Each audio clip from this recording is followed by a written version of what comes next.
You've been lied to. They told you that if you work hard, keep your head down, and stay humble, the money will come. But look around you. The people making the real money, the relentless deal makers, the empire builders, the top 1%, they aren't just working hard. They're operating in a completely different dimension. They don't chase money, they chase access. They know that one handshake with the right person is worth more than 10 years of grinding at the wrong job. But here is the secret most people miss. You cannot network your way into these circles. You have to strategize your way in. Niccolo Machiavelli knew this centuries ago. He understood that power has a language, and if you want to build wealth, you need to speak it fluently. Today, we are decoding Machiavelli's brutal but effective laws of social climbing and applying them directly to the world of business and wealth creation. Welcome to Money Mind Stories. If you want to understand the psychology behind the money, make sure you hit that subscribe button right now. Let's get into it. The first rule of breaking into wealthy circles is to stop approaching power like a beggar. Most people try to connect with rich investors or mentors by asking for things. Can I pick your brain? Can I have 5 minutes? This is the fastest way to become invisible. High net worth individuals are surrounded by takers. To them, neediness is a liability. To get in, you must approach as an answer, not a question. You don't compete with their power, you complete it. You need to identify a problem they haven't even voiced yet, a vulnerability in their supply chain, a gap in their market data, a missing piece in their portfolio, and present yourself as the solution. When you offer high value utility, you aren't asking for a favor, you're offering an asset. You stop being a fan and start being a partner. But once you are in a room, you have to survive the ego game. This brings us to the law of the silent architect. In the world of high finance, unchecked ambition is a threat. If you try to shine too bright, or if you make the boss look less competent, you will be crushed. The strategy here is to conceal your sharpness. Be the person who makes the deal happen, and let the credit flow upward.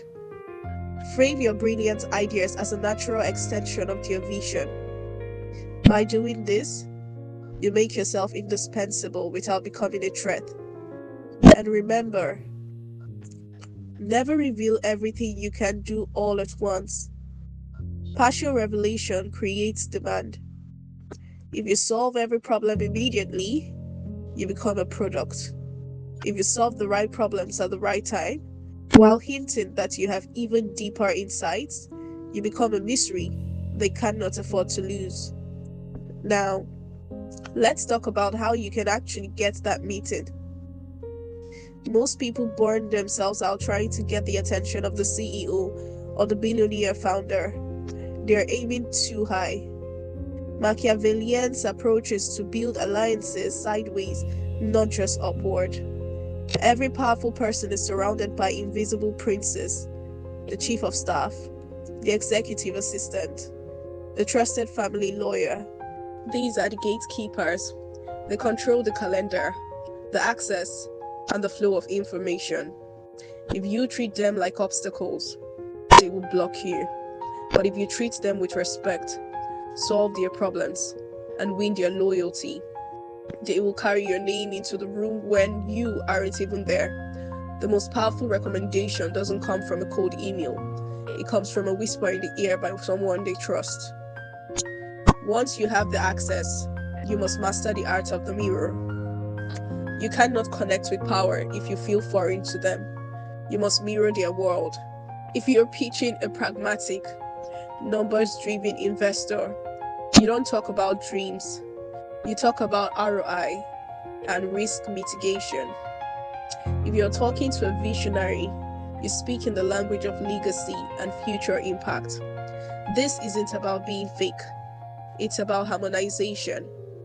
When you match their rhythm and their values, their psychological defense mechanism lower. They stop thinking, what does this person want? And start thinking, this person gets it. That feeling of familiarity is the foundation of every major business deal.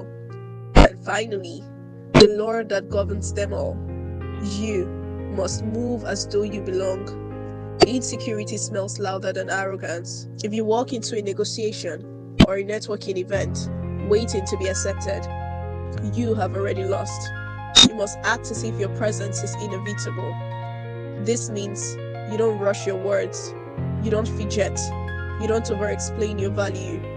Power respects certainty that requires no validation.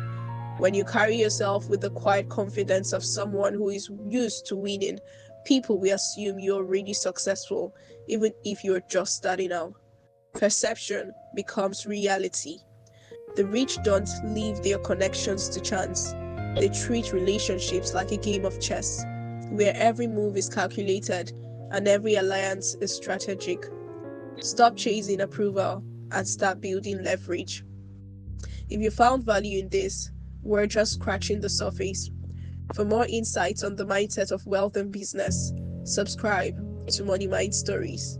We'll see you in the next video.